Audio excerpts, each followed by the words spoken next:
Histoire de la barbe bleue. Il était une fois un homme immensément riche et puissant.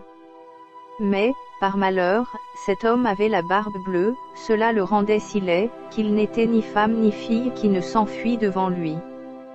Cependant la barbe bleue avait déjà été mariée plusieurs fois, et nul ne savait ce que ces femmes étaient devenues. Mais comme il donnait des fêtes magnifiques, une demoiselle de qualité se décida à l'épouser. Au bout d'un mois, Barbe Bleue dit à sa femme qu'il était obligé de partir en voyage. « Voilà toutes mes clés, lui dit-il, il n'y a que ce cabinet que je vous défends absolument d'ouvrir. » Aussitôt Barbe Bleue partit, les amis de la jeune mariée vinrent la visiter. Elle ne pouvait se lasser de courir dans les beaux appartements, d'admirer les bijoux et enviait le sort de Madame Barbe Bleue. La femme de Barbe Bleue était fort intriguée de savoir ce qu'il y avait dans le cabinet mystérieux. La curiosité la dévorait. Enfin, n'y tenant plus, elle se décida à ouvrir le cabinet malgré la défense de son mari.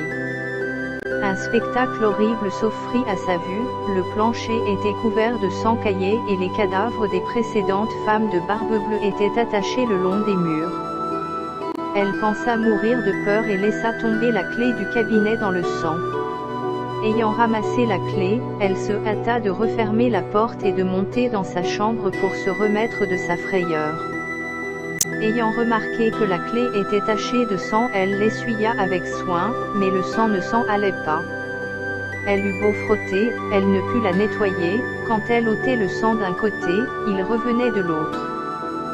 La Barbe Bleue revint de son voyage plus tôt qu'on ne l'attendait et sa femme fit semblant d'être bien aise de son retour.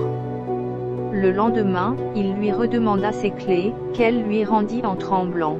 « Madame, pourquoi y a-t-il du sang sur cette clé ? » « Je n'en sais rien, » dit la pauvre femme plus pâle que la mort.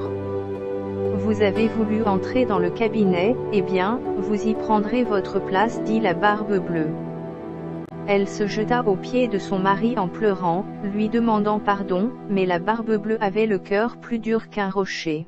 « Il faut mourir ? » « Madame, lui dit-il d'un air terrible, et tout à l'heure. »« Puisqu'il faut mourir, dit-elle en sanglotant, donnez-moi un moment pour prier Dieu, je vous donne un quart d'heure, reprit Barbe Bleue mais pas un moment de plus.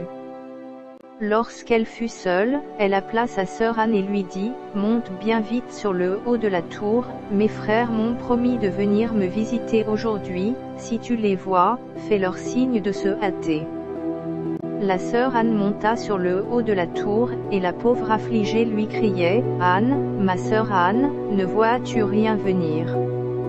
Sœur Anne répondait, « Je ne vois que le soleil qui poudroie et l'herbe qui verdoie. » Cependant la Barbe Bleue, tenant à la main un grand coutelas, criait de toute sa force, « Vas-tu descendre, ou je monte ? » « Encore un petit moment, s'il vous plaît, lui répondait sa femme.